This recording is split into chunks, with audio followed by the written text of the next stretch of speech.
What's up, you guys? We are back for another satisfying hour of me working on my manuscript. We are working on Project JavaScript. Let's get started with today's video. So, if you guys aren't aware, or if you're new to my channel, hi, I'm Jordan Exalt, and I'm working on a nonfiction book right now. The title is a work in progress, and we are calling it Project JavaScript. For this series, um, and we are on chapter 11 today.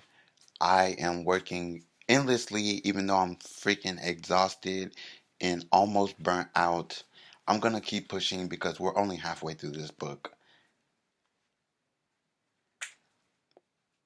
Project JavaScript is a nonfiction book that I am writing, basically giving spiritual guidance and advice in a nonfiction book.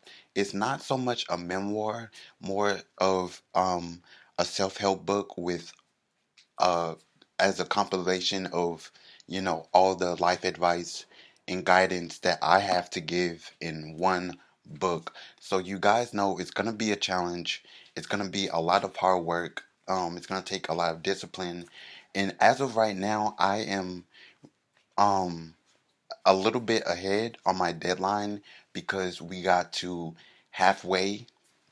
We reached the halfway point my last video, and I am a little bit ahead, so I don't think I have to worry about deadlines, but we have two more deadlines to reach, and then we have our final deadline, and the book will or should be finished.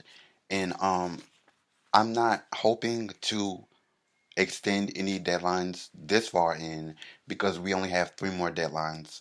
But um, I am tired. But anyways, let's get started with today's video.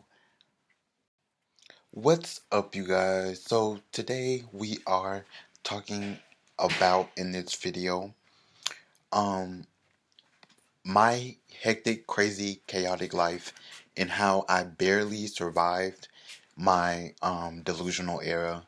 So you guys have probably seen clips of me on the internet um, embarrassing myself while I was, having a breakdown or a panic attack or an anxiety attack um, about being delusional, basically, because I got into being an entrepreneur.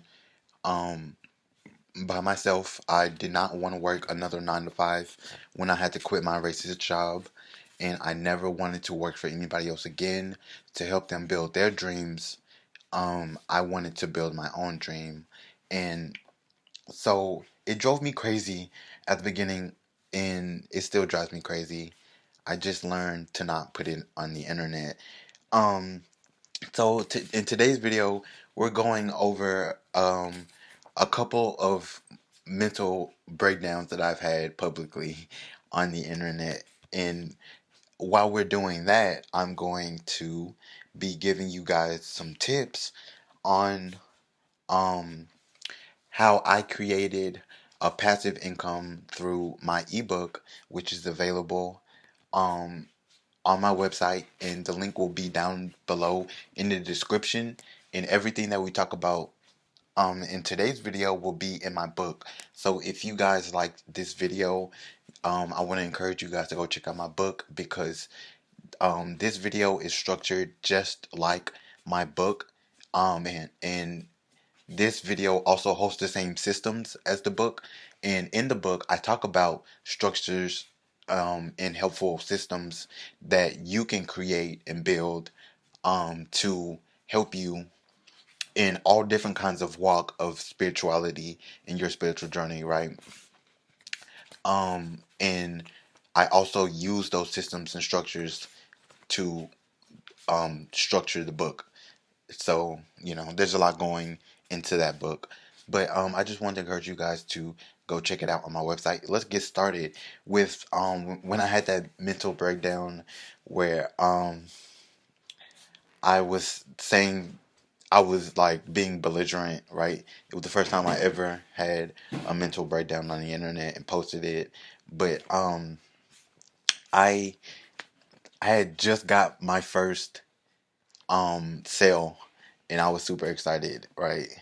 I was super excited about finally getting to coach somebody, um because I had became a spiritual coach a year, a little bit less than a year, but pretty much a year, like 7 months before I became a life coach. So I had started spiritual coaching a little bit before I even became a life coach, right? Um and I had been taking those classes forever. I thought I wasn't gonna make it out. I thought I wasn't gonna survive. I didn't know if it was for me. I didn't know. I thought imposter syndrome, all of the above, while I was becoming a spiritual coach. But I was basically online saying, I say it all the time. I'm not smart. I'm just ingenious, and then I like start freaking out. But I think it's funny because I really do say that in my real day to day life, that I'm not smart. I'm just ingenious. Um, it- and I think it's fitting for me because I am kind of a mastermind when it comes to making a plan for things, right? Like if I'm passionate about it, I will plan it out and build a fucking structure. I will build a planetary system, and I will keep working on the plan until everything falls into fruition, right? But yeah, that was the first time I ever broke down um on the internet. I had just gotten my first sale, and then I think a little bit after that video, I got like three more sales in one day, and then I was just so fucking excited. Now, the reason I was having that breakdown is because a lot of people told me not to, you know, try to become an entrepreneur, not to. It was going to be a lot harder than it looks. A lot of people told me, it's not for me, or they don't think that I'm cut out for it. And my response to that was I became delusional subconsciously. And I was like talking to myself at night, um, and and hating myself all at the same time, telling myself stuff like, who are they to tell me, I don't have what it takes. I don't even think I have what it takes. And since nobody thinks I have what it takes, I'm gonna do it anyway. And then what does that mean? You're right, like just like nonsense. I was talking to myself, and I did that for months. And doom scrolling on my phone. Um, stalking creeping the bottom of the internet for information and wisdom and insight. And the entire time, I still never found anybody that was rooting for me or wanted to reach out to me or help me in my journey. But that leads me to my first point, that putting yourself out there is not easy. Even when you think it will get easier, it's not easy.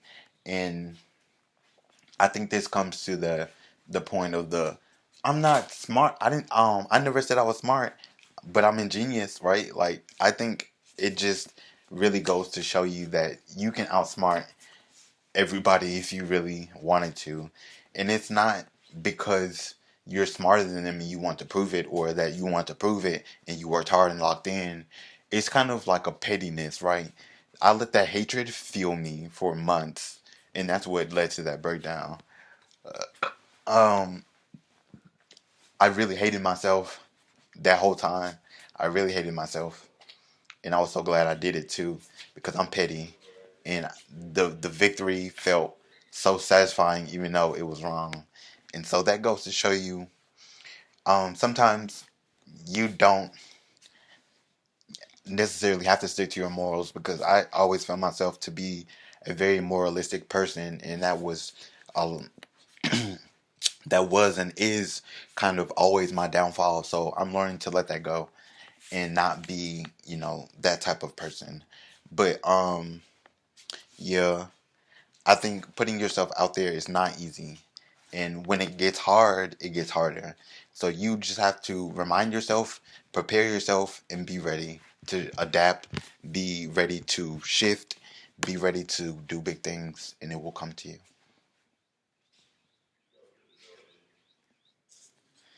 And so my next one is when I was screaming in my car. I was sitting in my car and I was screaming about why would I care about low hanging fruit, right? Because that one was about um getting rejected, right? And rejection is tough. It's hard because it's never easy and you never want to hear a no. So you just, it makes you unsure even though you're trying to that um tell yourself that it's not that bad or you can handle it and it's worse than what you thought or even worse you absorb it in your subconscious and just really internalize it, right? But my point for that is that follow your plan, okay? Follow your plan because I created a passive income. I don't have a job right now. Created a passive income from a ebook, a $7 ebook. Really cheap, not expensive at all. It's like 20 22 chapters, 21 chapters long. It's not even a long book, but it's a full book I worked hard on. I put all my energy and time and effort into it. I have a lot of content about it on my YouTube channel. I have a lot of content of me making the book on my YouTube channel. I have hours and hours of me putting in the effort and energy and time into this book, and I did not even know what was going to come out of it, you know? So when I got rejected, people kept telling me, oh, well, you should try this instead, or you should try that instead, or maybe, you're not cut out for it. And my fucking ears started ringing because nobody's gonna tell me I'm not cut out for this. Nobody. So my pettiness kicked in, and I was just really locked in. I was really focused, and people telling me to go for lower hanging fruit drove me insane. So, because of that, if you stick to your vision board, you'll keep going forward. And if you keep going forward, there won't be anybody left to tell you no because you're going to leave them in the dust. And that's my second point. I didn't forget about the second point. But yeah, let me tell you about my book before we move forward. But my book is basically um a the name of it is called the Codebreaker Bible, and it's about symbolism, philosophy, storytelling. There's some systems in the book that teach you healthy new systems in human behavior and how to grind and hustle for your bag every day or monthly if that's what you want to do, or goals for the year and all of that. I even have a little section about being an influencer towards the end of the book. I still haven't told anybody that. So, yeah, that's my book. If you guys want to check it out and beat the system, break the system, stop participating in the authority of the machine, then I highly encourage you to go check out my book. It's super spiritual, super philosophical, and it's my baby at the moment. So I worked really, really hard on it. Hope you guys check it out. But anyways, moving on. This is so embarrassing. So my next point is that I wrote this book, my book, my new book, The Codebreaker Bible, by faith. I wrote it by faith. I wrote Codebreaker by faith, and I didn't even know if anybody was interested in third eye consciousness. I didn't know if anybody wanted to read about navigating through life through enlightenment. But what did I do? I trusted my heart and I did it anyways. So that obviously, oh Lord, that obviously leads me to my next mental breakdown. The no limit breakdown, where I was going no limit to the peak, just better versions of myself. I was talking about leveling up in that video, and leveling up until the game is over, and I still think that that rings true. So that one's not my personal, most embarrassing one, but it is a very popular video on the internet, unfortunately. And I was like, no limit to the peak, just better version of yourself, um and level up until the game is over, right? And that came from me not knowing what this book was gonna turn out to be. And I was tired, I was exhausted, I was burnt out from working on this book, spending hours on this book, and ignoring the fact I didn't know when or where or how or what was going to come out of it, right? I didn't know any opportunity that would come from me getting this book published, if I was even going to get it published. And that scared me, and it broke my heart and made me feel sad and made me feel like I wasted so much time. And I got over that because I was like, you know what? I'm going to finish this book anyway, even though I'm exhausted, even though I'm burnt out. And I did finish the book, and I followed my plan, and I wrote the book by faith. I wrote the book by faith. And I didn't even know if anybody was going to be interested in that book. And now look at me. Now look at me. So that goes to show you, if you have to, just do it by faith and let the rest come to you. That's what I'm doing. And I'm being fucking delusional, yes. Very, if you want to call it that. I know it's what everybody's thinking. That's delusional. But I did it. And I only did it because I was sticking to my delusional mindset and low key being a little bit petty about it. About people telling me to go chase low hanging fruit, or even from the beginning when people tell me maybe you shouldn't make the jump because you don't have what it takes, right? I was just being petty. I was just being petty. And then my last um my last one is the I'm not like anybody, or what did I say? The I'm not similar, that one. I'm not similar. Oh Lord. So that video stemmed from the fact that um I had to start sorry. I had to start creating content around my book, and I did not know what I was doing. On top of the fact I didn't have anything planned, which is rare for me, but I didn't have anything planned because I didn't know where to start.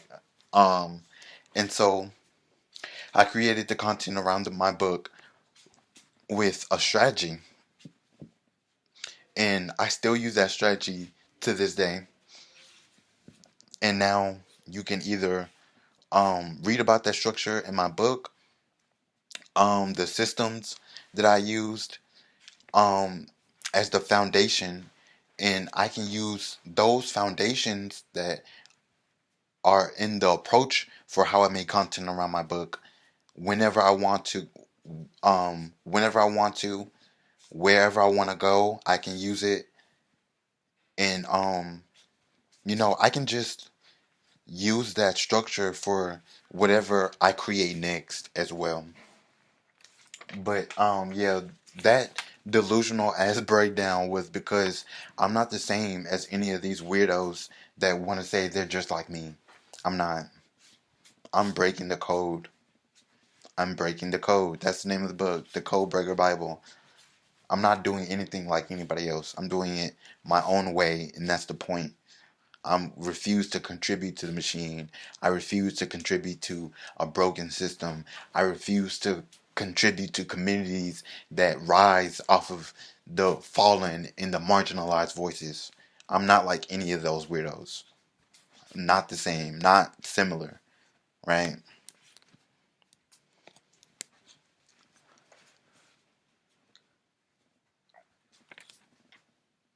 But anyways, thank you guys so much for watching this video. Make sure you stay tuned for my next video that will be coming very, very soon. I can't say when though, but it's coming very, very soon by subscribing. If you like this video, hit the like button. I would really appreciate it. And I wanted to take a moment to thank you guys for your love and support. I really appreciate it. I see everybody. I see you guys. Y'all are very seen. Y'all are valid here. You're loved and respected in my community, and I just am so appreciative of all your love and support. So thank you guys so much. Thank you guys so much. And yeah, if you like this video or appreciated it or want to see more videos like this in the future, leave a comment and I will see it and I will know that you like this video. Thank you for your support and love. Have a blessed week. I am out of here. Oh yeah, and one more thing. Don't mention this last breakdown that I had that I posted online because we're not talking about that one. We're not doing it. We're not I had enough. I learned my lesson, I swear. I had a slip or something. I don't know. I don't even know what I'm doing at this point. What's up, you guys? So, for this clip, we are talking about something I think is a little bit unconventional in the context of writing a book, but um I think this is something that I've been grateful for you know, being able to have the privilege to be a privileged author, right? Something I'm grateful for when it comes to the writing process and writing a book and editing a book and drafting a book. But I genuinely think that because I'm so passionate about writing, that I get to, in some creative way, live in my truth because my art is constantly making me better. So I think that I realized this about a couple months ago when I was drafting um a brand new chapter and I was sitting there staring in front of my um blank screen, my blank writing page, right? Because I draft on Word. I was just staring at the screen, right? Not knowing where to start this chapter, but subconsciously thinking, it had to be perfect. But I think I was ready to take a break, but at the same time, I was feeling so encouraged to write that I was like, I don't think I need a break. And so I started thinking and thinking to myself, and I was like, but the truth of all of it is that I live in my truth because my because my privilege to write. I really do. And because I live in my privilege, my art, my writing is always making me better, right? Whether it's poetry, whether it's nonfiction, whether it's fiction in itself, fantasy. Um, I live in my truth because I am so passionate about writing.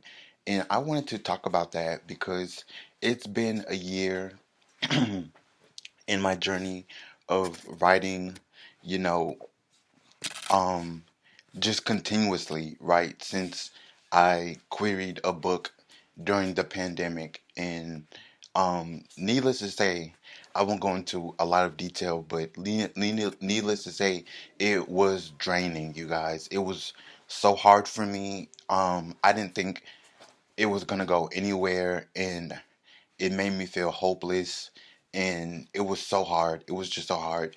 But since then, you know, I think after that long period of me not writing anything, right? I had a poetry collection blow up on the internet randomly from poetry that I wrote, a decade ago, which is in itself a little embarrassing, but I think that's what sparked the idea of me consistently living in my truth because my art, right? Because I was telling myself at that time that, my art and my passion for wanting to be better and better and better at this, it's what pushed me. It's what kept me going. So I wanted to have a conversation about it because I think that it's important when you are a writer to acknowledge that. But we're gonna talk about that first before we move any deeper.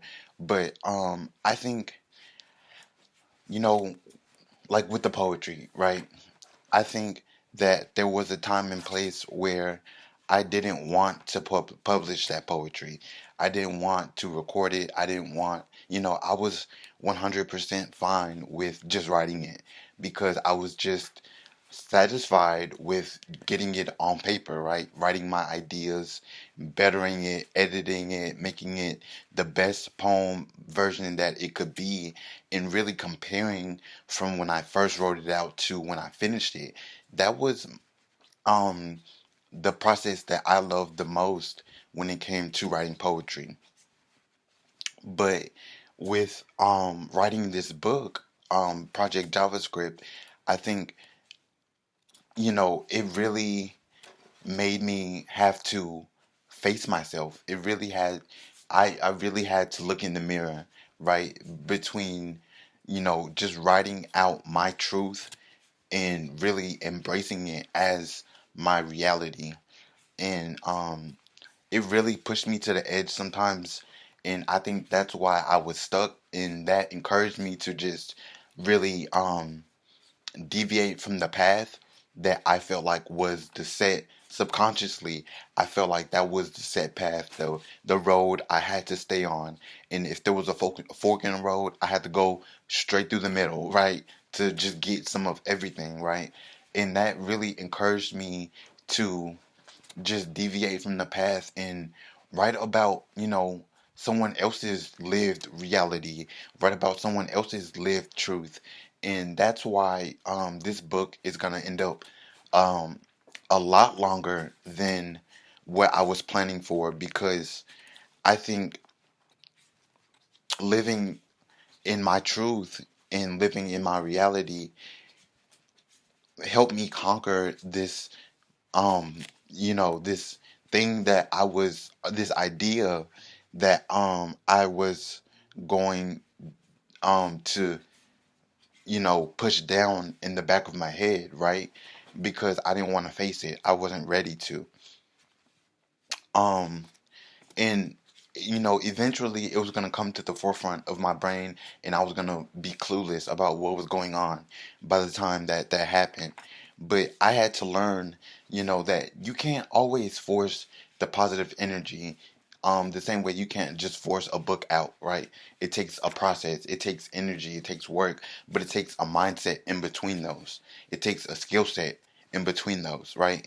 So the reason I wanted to talk about this is because in my lived truth, whether it is super artistic or super, not artful as much as I would like for it to be, right?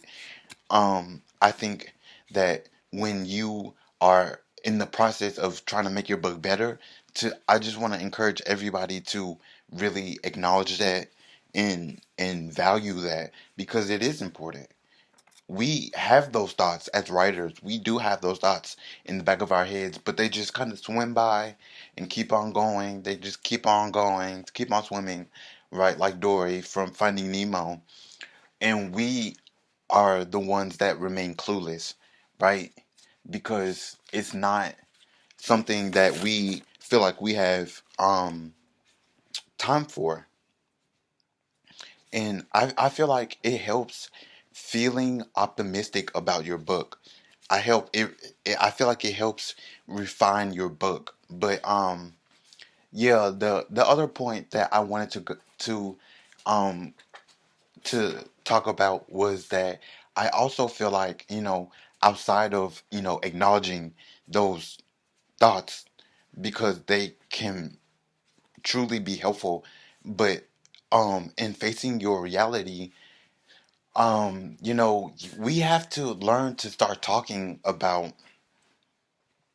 that idea of lived truth through a book to our publishers, to the people reading our book, right?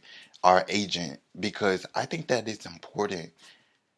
I think that it's so important. Why? Because it's rooted in the awareness of why we are doing it in the first place, right? Because it's not easy. Not everybody can do it. And we need to start acknowledging that rather than just taking it for granted because of imposter syndrome. But we need to start bringing it to the forefront because we we are leaders of writing, right? We are leaders of reforming and mastering literature. Um, and we are the ones that are in the forefront.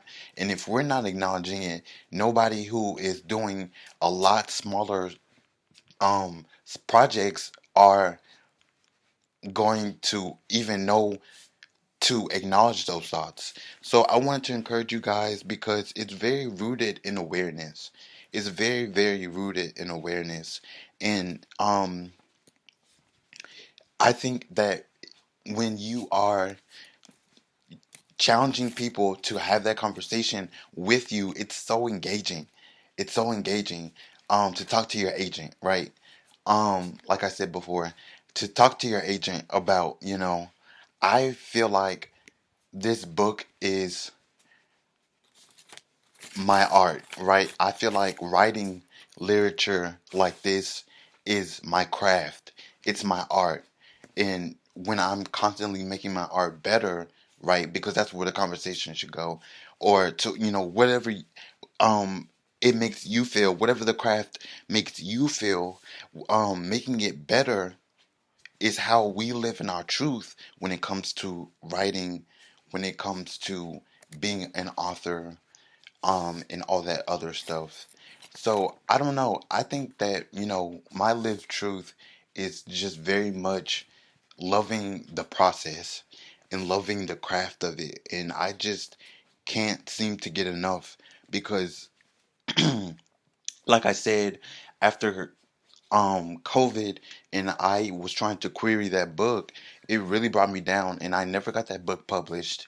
Um, I ended up, deleting it because I was so upset. I was down on myself because I felt like I never stood a chance against, querying a book because, everybody talks about how hard querying a book is, but I never realized that it was so emotionally heavy. And for those years that I wasn't writing, I was not planning to write another book. I still had like a moth to a butterfly on my laptop, and I really wanted to get rid of that book. I hated seeing that file saved on my desktop. I hated clicking through folders and seeing chapters, like separate chapters of that book. It made me feel so upset and so down, and that was my favorite book to write. I was so passionate throughout that whole book, and I wrote, when I tell you I wrote that entire book like it felt like a breeze. It was so easy for me. And when I was taking this break, I never thought that I would have, you know, picked up the pen again. I never thought that. But with this new manuscript, I think that I'm realizing to be grateful for that. To be grateful for the idea of being able to live in my truth, especially with it being nonfiction. Especially because it's about lived reality. It's about living in the art, right? And I get to impact someone not only because I'm rooted in the awareness of that with my lived reality. I get to talk about anti-authoritism. I get to talk about anti-capitalism if I wanted to. I get to talk about um the power of facing yourself and what you can learn from it. And then, most of all, the most important thing is I can write about someone else's lived reality in a perspective that they might not have ever thought of, that might impact their life greatly or even a small impact. It wouldn't matter. But either way, I got to impact someone's life, and I think that that is the most worthy thing about writing in this craft that I could think of.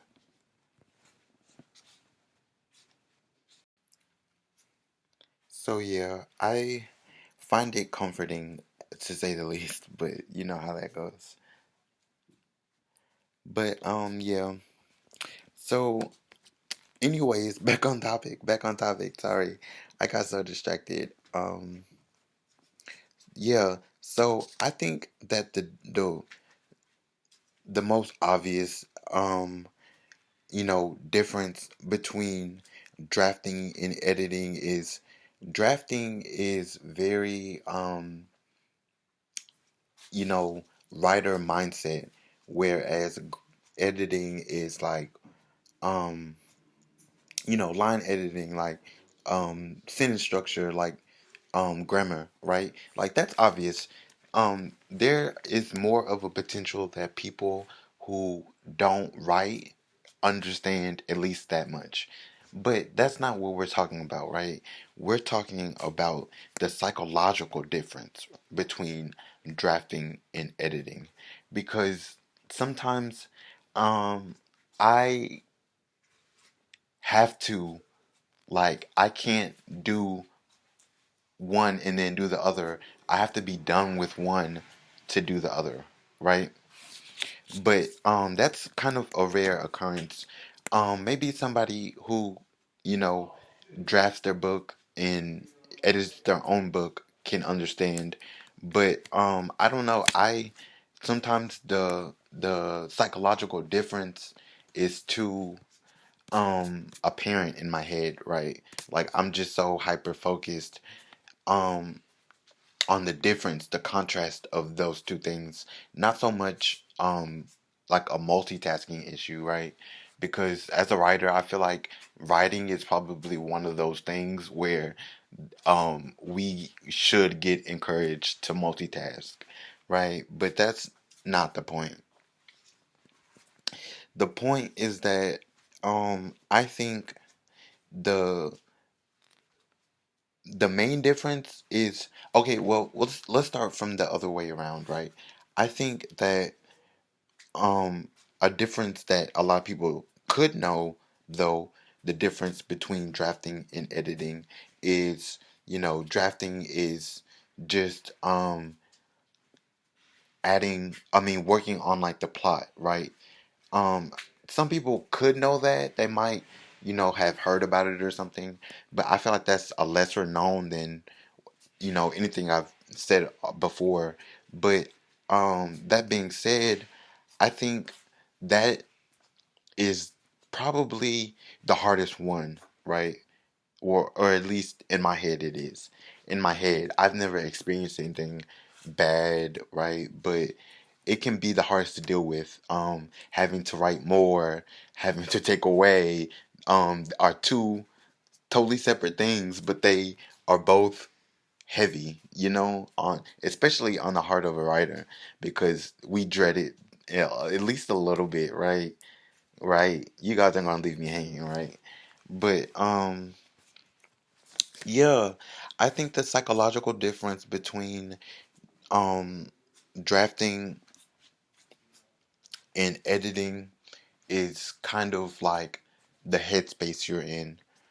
But not only the headspace you're in, it's also a lot of like um where our intention is, not just the focus, right?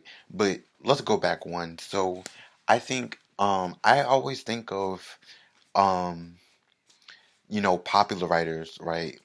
Um People on the bestsellers list, right? That have a well-known um writing routine, right? That people copy, people do those writing routines so they can feel like that author. Um, I always think of that when I think of drafting, because they wake up early, they get their coffee and write all day, or write in the morning, break for lunch, right back to writing and then take the afternoon off, right? Or something like that, something similar to that. But I always find it okay, well, okay, the truth is, the truth is, I honestly don't have a lot of control over my writing schedule.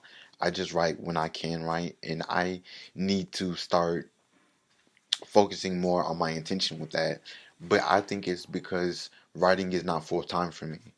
So a part of me wants to write full time, but knows it's not practical. A part of me is screaming, you're not gonna be a full time writer, especially off of your first book. Like you need to be a lot more realistic. But a part of me wants the schedule of a full time writer, not just to write, but in the sense of, you know, I think that it is productive. It like how, well, I don't want to use the word productive, but how like it just makes you feel better in the process, right? Um and it's very healthy, very conductive, right? That's why I find it interesting that people do other people's writing schedule, like not for fun, but like genuinely that's the writing schedule they're on, because it's like they are willing and open minded to being exploring different paths for the healthy side of being productive, the conductive or conducive, the the productivity of it, right? Doing it the right way in their heads.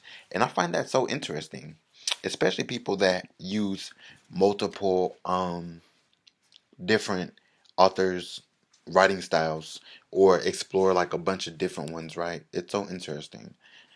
So yes, I don't find it hard. Well, okay, see, my thing is this.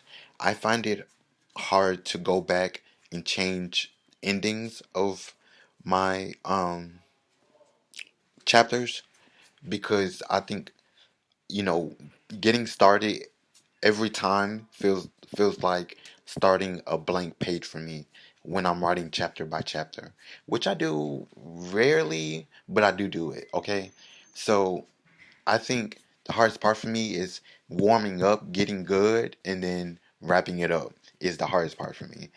Um, Wrapping it up, because that is where my mind is the most focused, and I'm like so in tune. I feel like I'm in my flow, and so that makes me feel like that's the good part, right? Like that's the part I know I was in my bag, right? But when you're drafting, you have to learn to let go. You have to learn that, you know, sometimes putting a lot of energy, a lot of effort is still not enough. It's still not enough sometimes. And you have to keep going, not that it wasn't enough, but you have to keep a little bit more, right? Just a little bit more. And that's okay to think, to accept, to understand, right? But with editing, I and this is just me being transparent. I honestly dread the idea of, not getting it right and not having anyone to tell me that I'm doing it wrong, right? And it turns out to be a waste of time. A part of me is scared because personally feel like I'm not good with grammar. Um, because when I read my own works, I he- hear my own voice, and I don't like that, right? But that's just something I need to work on, right? It's just my word choice. Um, so that always leads me to like cringe when I think of editing grammar, um, sentence structure. I kind of love sentence structure, but I do struggle with it. So it's kind of like a unrequited love, right? Like I love you, but sentence structure does not love me back. Okay, but I think with grammar, it just scares me because I don't want to be perceived in that voice, even though it is my voice, even though, I love my voice. I do love my head voice, but it could be better, right? Right? Like it could just be better, and that is enough for me to want to do something about it. More than just be scared about it, right? But I just kind of relate that back to editing because I don't like changing grammar because I don't have anybody to tell me the that there is a right and wrong answer and what the right answer would be, right? I just um clearly I need to learn that I could just freelance it and hire someone to edit the book for me, but I don't necessarily have the means or opportunity to find someone who would, first of all, do an entire book. Um, this manuscript is only 19 chapters long, not a long book at all, but I still won't be able to find someone to do the entire book, and I don't want somebody to do half of my book and then have to pay them again to do another half. I don't want to pay someone to do half of my book and then pay someone different to do the second half because that scares me. All of it scares me. But I have realized early in my writing career that it's a lot less complicated on myself because there's no stress in me editing it myself. There's stress in hiring someone else to do it, right? But I guess I could do it the professional route, but I am a young broke influencer, so like I can't really afford that. Um or I would have to whip out my credit card and be in debt, which it might be. I mean, I'm not gonna say it might be worth it. Of course, that's obvious. It's obvious that it will be worth it, but it's just one of those things you got to consider, and that's what I mean. So that being said, I think that um with writing a manuscript, I shouldn't be scared of editing.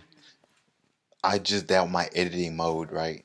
But when it comes to drafting, girl, I draft down and I love that about myself. It's one of my favorite things to do. So I'm just always in a place of finding a lot of ease and effort when I do it, and I really appreciate that. Um, I could go through draft majority of the time is draft 3 and 4, but I feel like this one is gonna be draft 2 and 3 because I am so ready to just get a glimpse of this book when it's almost done. I just need it. I feel like that's what's feeling me right now, even though I'm just a little burnt out. I'm not exactly burnt out, but I'm starting to get burnt out, and it's fueling me just to see a sneak peek of this book while it is, I mean, when it's almost there, right? Something I can read. That's what I feel like. So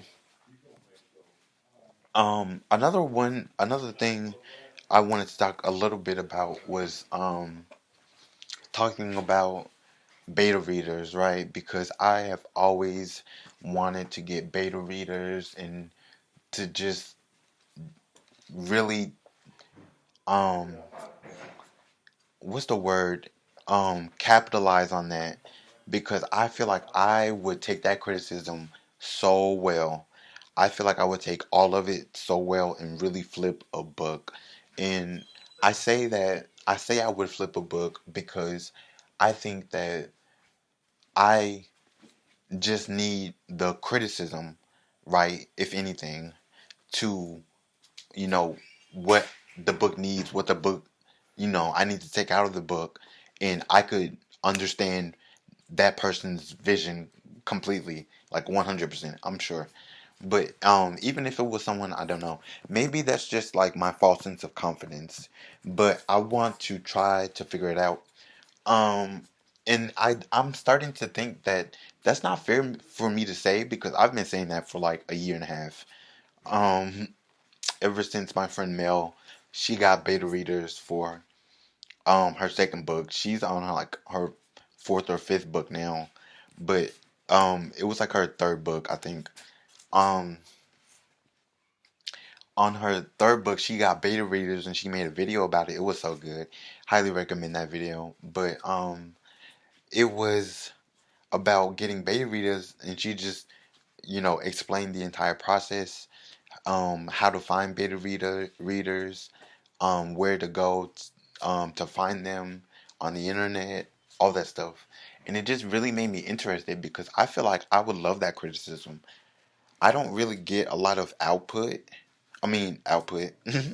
I don't get a lot of input when it comes to my um, writing.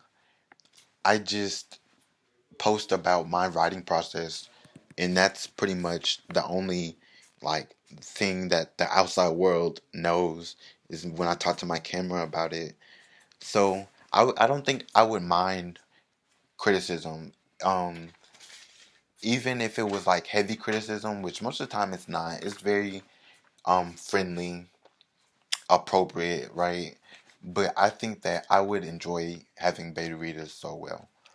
I don't know. I think I might for this book because I um am wondering if this book is how this book is gonna do in the market. I'm just very curious because I did not do a lot of research before I started this book, which is odd for me because I normally at least look into it, right? But like even doing the bare minimum, I just didn't do that. So I'm curious about how this book is going to do in the market. Um, I always get scared because, like I said, I feel a lot of imposter syndrome from writing nonfiction, and nonfiction is not the most popular. Like, not, I don't even think there are popular genres in nonfiction, let alone the entire genre. I mean, the entire umbrella term could compete with fiction novels, right? Does that make sense? That nonfiction doesn't even compare to fiction. I think hmm, I don't have an interest. I said I didn't have an interest for a really long time, and was writing I started writing a fiction novel. It's on volume 3, and when I tell you I breathe those books, like I would inhale and exhale, and it felt so natural through 3 books. 3 books. I think it was like 60 chapters altogether. Um, I breathed through those books. I inhaled them. It was really fun. The process was really fun, but would I write a fiction book?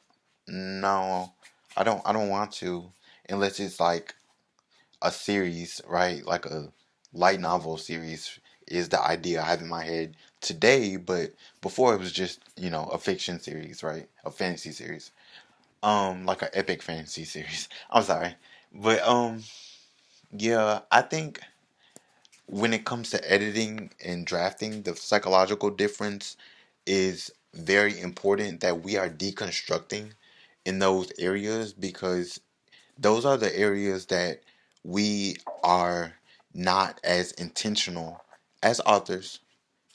We're not as intentional with our focus.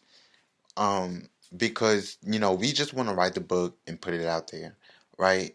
Well, okay, and the difference is drafting is still, you know, writing and editing. Editing is a totally different story. And if you are an editor, like a professional editor for your books, you know, I'm giving you your tens. I'm giving you your flowers. You deserve them because I'm not. I am heavily not, no. But I think that there are a lot of room for errors, which we're talking about, which is great. That's great. But there are a lot of open opportunities, is what I was going to say before, you know, the noise came out of my mouth. There's a lot of open opportunities for authors to learn, to grow, right? So yeah, that was why I wanted to talk about um editing mode and drafting mode and the difference, right? What's up, you guys? So we're here, and I wanted to share with you guys for this clip, the story and why I decided to make this book. It has been a crazy journey, to say the least, among other things, but crazy nonetheless. And I am so grateful and appreciative of that. But when it comes down to it, there is a essential message that I need to share with you guys, that I wanted to talk about with this clip, just to have an opportunity to, share with you guys why I wrote this book, and the purpose of this book, right? So, Project JavaScript is basically a prophetic, um, nonfiction novel, or nonfiction can be novels, a prophetic nonfiction book about how to break and beat the system that works against you, how to navigate through racism, oppression, you know, feeling segregated, colorism, all those different things from a spiritual lens to help people navigate their spiritual journey to take back the power of what they deserve, right? And to live their best life. So, that being said, I wanted to talk about some of the reasons why I decided to write this novel because, obviously just from hearing it, it sounds like a huge load, right? It sounds like a big responsibility, a lot of obligation. But I have felt the calling to do this novel. I mean, this book. I'm sorry. I'm going to keep calling it novel because we were talking about nonfiction. Um, I mean, because we were talking about fiction. See, I can't even get them right. Um, we are gonna talk about the obligation and the responsibility, but I have always felt a calling to, talk about how to navigate your spiritual journey through oppression and racism and systemic hate and taking back the power, of your control, of your authority, of your narrative, right? And as a life coach, I have always felt like it was my thing to talk about that. It was always my thing to just really press into the matter at hand, which is, you know, how the system doesn't really work for you, right? It it actually thrives off of the hate and the sacrifice that it takes from you, right? So I have always felt an obligation to do that since I was a teenager. I always knew I would be a public speaker, a public figure, right? Speaking on important topics and important matters. I just finished up a video not that long ago, talking about some political ideas and debunking the lies from the truth and how that affects the small people and how that affects their narrative, right? So I have always felt called to do that. I have always wanted to. And as a leader, I feel like it's my responsibility to lead people to, not show them directly, hey, this is your path. This is the path that you need to take.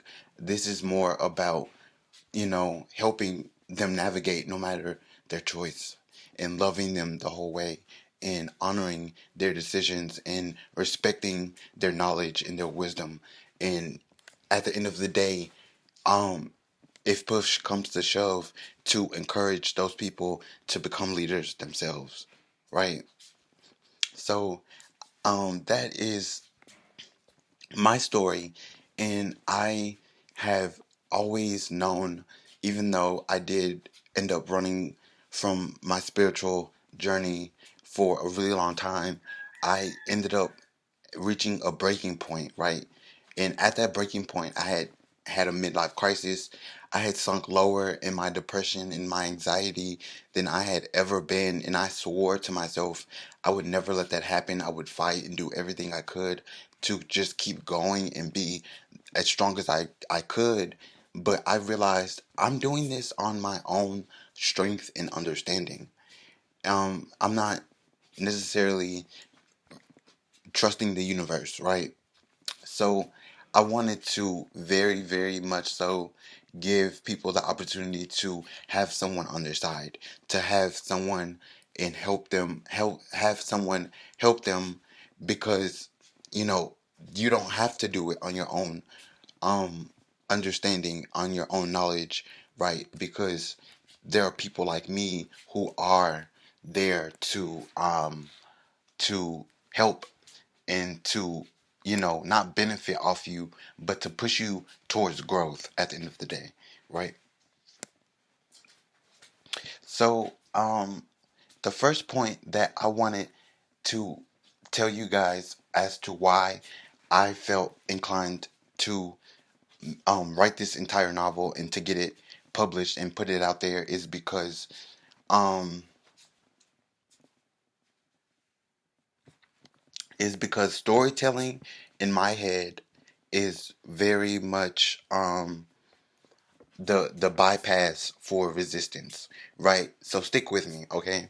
So I think that people um naturally, like, it's kind of like a human instinct in a way to reject advice, right? But they absorb lessons, they absorb through narrative. And if you guys have been on my channel for longer than 10 seconds, you know I am always gonna mention narrative. I'm always gonna ramble for 20 minutes, go on a side tangent about narrative and taking back the power of your own narrative on my YouTube channel. But they absorb that. They absorb the lesson. They absorb the narrative, and a prophetic story allows readers to internalize the idea, their own ideas, their thoughts, their process, without having to directly be told what to think or how to think it, right? Because we don't want to be told how to think, when to think it, what to do, how to do it. We want to be independent, right? That is in our nature to want to be independent from that, right? But um but to just bring up the ideas of, freedom and self-reliance in a positive notion, to bring up spiritual awakening with positive context, right? Without feeling like someone is preaching at you, right? This book is very much so um a, like, here's the information, do with it what you want, but be careful because it's powerful, right? And that is because stories and storytelling and telling the story of your life bypasses resistance, right? So moving on to point two, fiction, I mean, not fiction. Why do I keep confusing them? Um, because nonfiction lets you critique the system safely. And a book can explore the themes of power and control and culture and manipulation in a lot of different ways, and just really get to the point, get to the core idea of it. And I think that that is so vital. I think it's so important because essays, political arguments, all that stuff is necessary to keep the balance of the way that things should be, not the way that things are. The way that things should be, not the way that things are. But moving forward, the next reason why is it gives readers a symbolic map for change, right? So I think once upon a time I was realizing that there's a lot of symbolism in this world that we ignore, that we look past, that we take advantage of, or that we take for granted. And it's so beautiful. And I was going through this heavy time in my life where I was really wanting to be grateful for that, but it just always felt like it was slipping through my fingers, right? Hold on, let me get a sip of my coffee. Ah. And that was very hard for me. So I kind of vowed to myself, and I always do this with the things that I lose, that, if you lose something that you find important, that you find that you cherish, teach other people to value that, right? Because if they can value it, then it had a purpose in your life as well, right? That is so beautiful, right?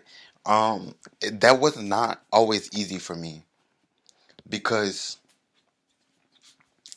I, at one point, it's not, and that's the thing. That's why this book is formatted the way that it is because I don't think that I was necessarily asking for a roadmap, right? Or the instruction book on life. I just wanted something to hold close to my chest, right? I just wanted something that moved me from confusion to awareness because I didn't take it for granted that I cherished it, right? And the same thing with like transformation. Um you know, readers subconsciously connect to that. And that's why in this book there's so much symbolism. And I'm sorry if you guys um have read the book or get the book and love it. I'm so sorry for how handed I am ahead of time for the amount of symbolism in this book because I can't control it. I cherish that so much. I Okay, I'm just gonna leave it at this and we're gonna move on. But I love a good metaphor for life. I love a good metaphor for life. And if you've been on my channel, you know that. But I love them down and I would never take that for granted.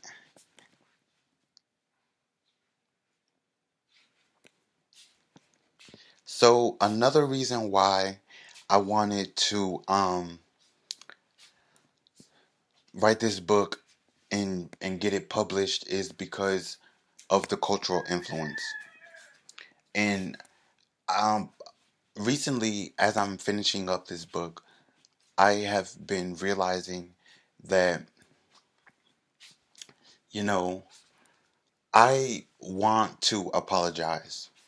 I want to say I'm sorry for always bringing the panic of cultural influence to the forefront the way that I do. But honestly, it's just the way I talk. It's not what I'm saying in a sense of there's not really a pandemic, right, of cultural influence, right? We're not in like a satanic panic for cultural influence, but just the way that I am always bringing it up, like my habits with it, right? Because it's urgent the same way, but people don't want to react to urgency, right? They want to react out from fear or anger, right? Or any emotion, right? They want to feel like it was their own idea. But that is something that weighs so heavy on my heart. And I know I'm saying that about everything, but these are the only things that weigh heavy on my heart. I haven't mentioned anything that hasn't in this video because I mean, that's all I talk about. All the other stuff we talk about on my YouTube channel, I'm not super passionate about. I'm just doing it for the sake of being an influence, right? The sake of being a content creator, the sake of, it boosting my YouTube channel eventually or something, you know? I think that it starts with the story. And a major shift in thought often begins with the storytelling, the myth, the cheat codes, the narrative, right? That's why this book is so heavy on the cheat codes. There are more than 500 cheat codes in this book. And that's why I want to encourage you guys, if you are watching this later on, I apologize to everybody who's watching it when I first posted it. But if you're watching this later on and the book is out, to I wanted to encourage you guys because it has so many cheat codes. So many cheat codes. And they're all helpful, real life. They're all really practical. And that's why I wanted to encourage you guys to read it because it can help.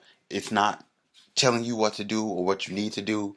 It's more of giving you advice, leading you, right? Because everybody needs guidance every now and then. And if you're too scared to ask, a book is perfect because you can read it and nobody even has to know what you were going through. If that's the case. But people want to feel like they had the thought on their own, right? In writing a prophetic novel, a prophetic nonfiction book, positions you as an author, as someone who is participating in the cultural conversation. And moving on, but it also helps people name what they feel. It helps people name what they feel. And I find so much passion in that.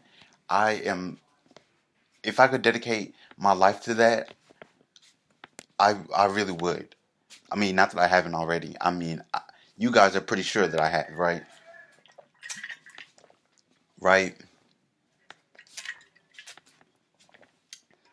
Because it's true.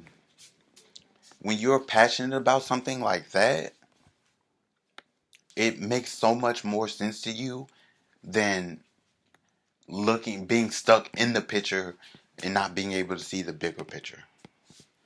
And the way I feel about it, I feel like I see a lot more than the bigger picture. I see the whole universe that frame is existing, right? It helps people name what they feel. Many people feel like they're trapped in the system, right? Which is why I give you the cheat codes, the spiritual guidance, the spiritual cheat codes, the manifestations, the affirmations, to reshape how you view your reality because that's where it starts. And writing a prophetic book positions you as someone who participates in the cultural ecosystem of what it is. And I feel like I have a lot, not only, I mean, because it's not about I have a lot to say. It's because I cherish it. I value it so much. And a story can give readers, people who read the book, the words. A story can give a reader the words that they feel to symbolize that experience. And I understood that since the beginning of this book. So it's not putting words to how you feel. It's about putting positive connotation behind it. It's about putting the power of your narrative behind it. It's about being passionate about it, good or bad. Right? The cheat codes. So yes, that one I could talk about it forever because I'm just super, I don't know. I just love that. I love that. I love that. I love that. I love that. But one more reason and then we will move on. But the last one, and certainly not the least, is that it encourages the readers to take personal responsibility. Now, this one I'm not that big on, um, because I feel like we live in a world. What is wrong with my ring? It's all bent. I'm gonna cry. This is my favorite ring. What happened to it? Can I fix it? Oh, I sort of fixed it. Oh. Um, it encourages readers to take the responsibility.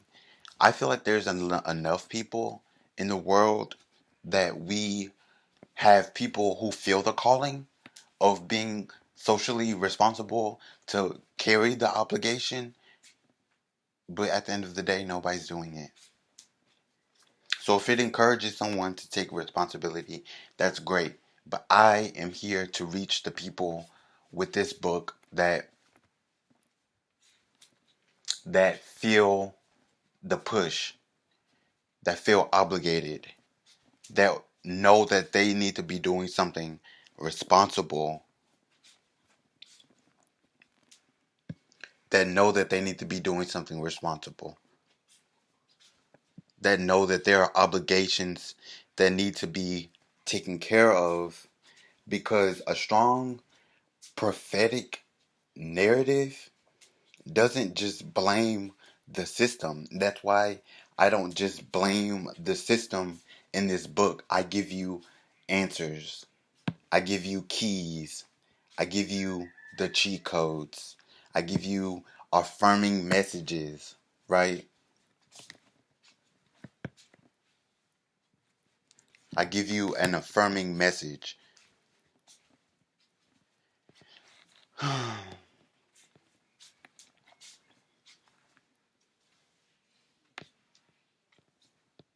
I really genuinely feel like it shows that true freedom, when you change your thinking, when you change your habits, when you change your